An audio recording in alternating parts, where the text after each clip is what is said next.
बातचीत के लिए जुड़ रहे हैं रॉबर्ट वाड्रा, इस समय एक्सक्लूसिव। सीधा मैं उनका रुख कर सकता हूं। रॉबर्ट जी, आपका अभिनंदन है इस कार्यक्रम के अंदर। मेरा सीधा सवाल है आपसे, एक बड़ी जीत कांग्रेस पार्टी को मिली है, क्या आपको लगता है क्या दो बड़े फैक्टर काम कर रहे हैं कर्नाटक के रिजल्ट्स में? मैं पहले तो कर्नाटका के सारे लोगों को धन्यवाद देता हूं और मैं मुबारकबाद भी देता हूं कि उन्होंने भारी बहुमत से कांग्रेस को जिताया, जिसके लिए बहुत एक चीज स्पष्ट है कि कोई हाउस ट्रेडिंग या कोई अलग चीज मैं कहूंगा ऐसे नहीं हो सकती है। ये सरकार मजबूत है, भारी बहुमत से जीती है और उनके हित में जो भी वायदे हैं वो पूरे होंगे। और काफी हमारे जो कांग्रेस के कार्यकर्ता हैं उन्होंने बहुत मेहनत की, जितने नेता हैं उन्होंने बहुत प्रचार किया और राहुल और प्रियंका ने भी काफी प्रचार किया, जिसके वजह से जो भी उनके वादे उन्होंने बोले हैं मुझे पक्का पता है वो वादे उन लोगों के लिए कर्नाटका में पूरे करेंगे। 2024 की भी कहानी यहां से शुरू हो गई है। मैं आपसे जानना चाहता हूं क्या साल 2024 में, क्योंकि जैसा सिद्धारमैया कह रहे हैं कि अब राहुल गांधी प्रधानमंत्री के प्रबल दावेदार हो गए हैं, क्या राहुल गांधी प्रधानमंत्री पद के दावेदार हैं? क्योंकि एक आवाज तो प्रियंका गांधी वाड्रा के लिए भी है। मैं राजनीति में पूरे नहीं हूं उसमें फुली, और मैं खाली जो मेरा ऑब्जर्वेशन है, अनुभव है, उसमें मैं अपनी कुछ टिप्पणी रखता हूं या कुछ बोलता हूं। मेरा ये है कि ये जवाब मैं दे नहीं पाऊंगा, वो कांग्रेस पार्टी देगी और कांग्रेस के लोग डिसाइड करेंगे कि जो नेता वगैरह है कि कौन प्रधानमंत्री बनेगा, कौन क्या कदम लेंगे। पहले तो एक स्टेट इलेक्शन मैं आपसे पूछ रहा हूं आपकी निजी ख्वाहिश क्या है, क्योंकि आपके लिए भी टफ है, एक तरफ प्रियंका है, दूसरी तरफ राहुल है। दैट्स माय ख्वाहिश है बहुत। ये यस, तो जो भेदभाव की जो राजनीति है, धार्मिक राजनीति है, ये हटनी चाहिए, सेक्युलर रहना चाहिए। जो यहाँ मुद्दे हैं देश में, बेरोजगारी के, महिला सुरक्षा, और उस चीज के लिए जो मेरे परिवार चाहे पार्लियामेंट में बोलता है, जिसके वजह से राहुल को हटना पड़ा और उनको अपना घर छोड़ना पड़ा है, जो भी माहौल है वो ठीक नहीं है। हमें सेक्युलर रहना चाहिए और हमें देश के प्रगति में ज्यादा सोचना चाहिए। अभी खाली एक ही जीत हुई है, हम उस मुकाम पे नहीं सोच रहे हैं कि कौन प्रधानमंत्री बनेगा, ये वो अभी एक ही स्टेट इलेक्शन जीते हैं, पहले हम उसको ऑब्जर्व कर लें। जी, एक और सवाल। आपने बोला कि देश में बहुत नफरत का माहौल है, राहुल जी ने भी इसी बात को बोला था। मैं आपसे जानना चाह रहा हूं कि क्या आपको लगता है कि नरेंद्र मोदी की काट कांग्रेस पार्टी के पास है, खासतौर पर लोकसभा चुनावों के मद्देनजर? क्योंकि हमने लास्ट टाइम भी देखा था, 2018 में विधानसभा चुनाव कांग्रेस पार्टी जीती थी, लेकिन 19 में मोदी जी की जोरदार जीत हुई थी 300 प्लस सीटों के साथ। आप मुझे बताइए, जब बीजेपी को लगा कि उनके जितने भी नेता हैं वो कुछ नहीं कर पा रहे हैं, उनकी बात लोग नहीं सुन रहे हैं अब कर्नाटका में, तो उनको प्रधानमंत्री जी को बुलाना पड़ा। और मैं काफी शौक हूं और उनसे मतलब कि उन्होंने इतना ज्यादा प्रचार किया, इतने रोड शो किए, इतनी मेहनत की, पर उसका नतीजा नहीं कुछ निकला। तो ये जो है माहौल बदल गया है, लोग परेशान हैं।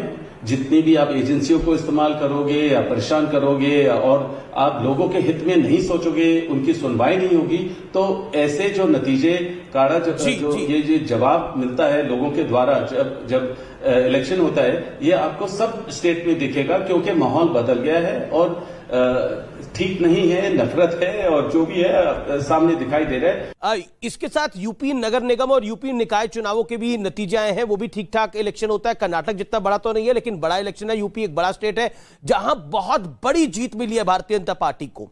कांग्रेस वहां पर कहीं स्टैंड नहीं कर रही है। Your take on Uttar Pradesh, क्योंकि गांधी फैमिली का एक समय पर बेस्टन रहा है अमेठी, रायबरेली। क्या what is your take on that? और क्या आपको लगता है प्रियंका जी को चुनाव लड़ना चाहिए रायबरेली से लोकसभा का? देखिए, लोगों की पुकार ये है कि प्रियंका लड़े।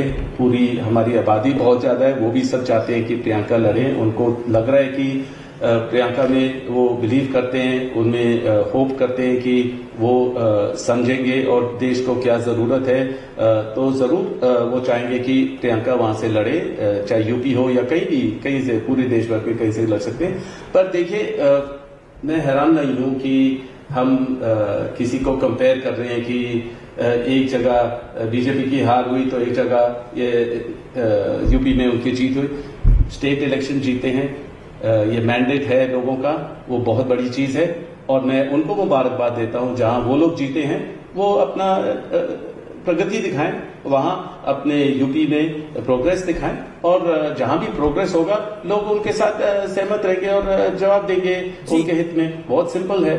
तो मेरे उससे ज्यादा तो मैं कुछ कह नहीं सकता। जी, मेरा अगला सवाल आपसे ये, क्या आपको हम पॉलिटिक्स में जल्दी देख सकते हैं?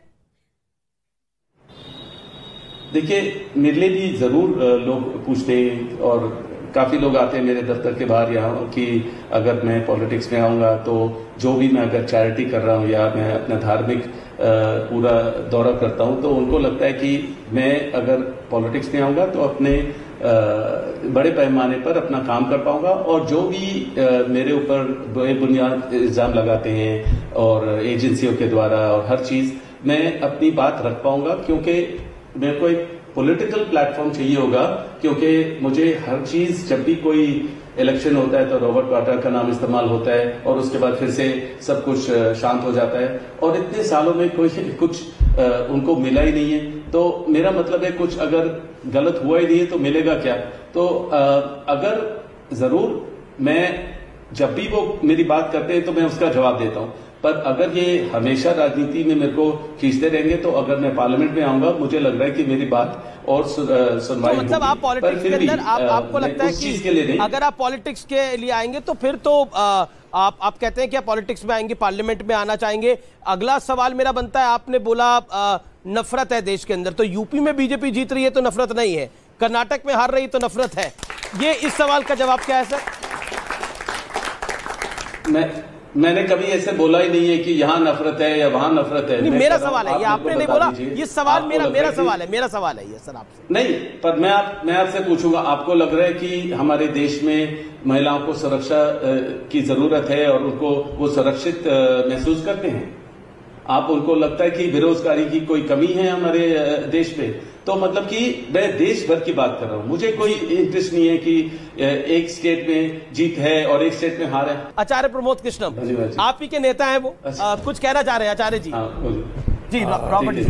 नहीं, रॉबर्ट वाड्रा जी को मैं सुन रहा था, उन्होंने बहुत ही अच्छे तरीके से अपनी भावनाओं की अभिव्यक्ति की है और बड़े नपे तुले शब्दों में की है और बिल्कुल उनको लोकसभा आने का अधिकार है, लोकसभा का चुनाव लड़ने का अधिकार है। मैं स्वागत करूंगा अगर रॉबर्ट वाड्रा एक्टिव पॉलिटिक्स में आते हैं। बहुत बहुत शुक्रिया रॉबर्ट वाड्रा जी आपका हमारे साथ जुड़ने के लिए और आपका बहुत कुछ। रॉबर्ट वाड्रा आप कुछ कहना चाह रहे हैं आचार्य जी को?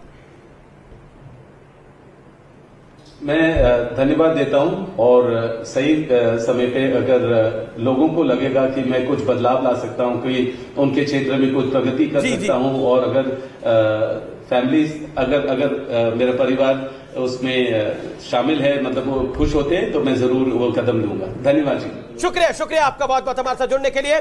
और इस सब हम चर्चा को आगे बढ़ाते हैं। रॉबर्ट वाड्रा हमारे साथ थे।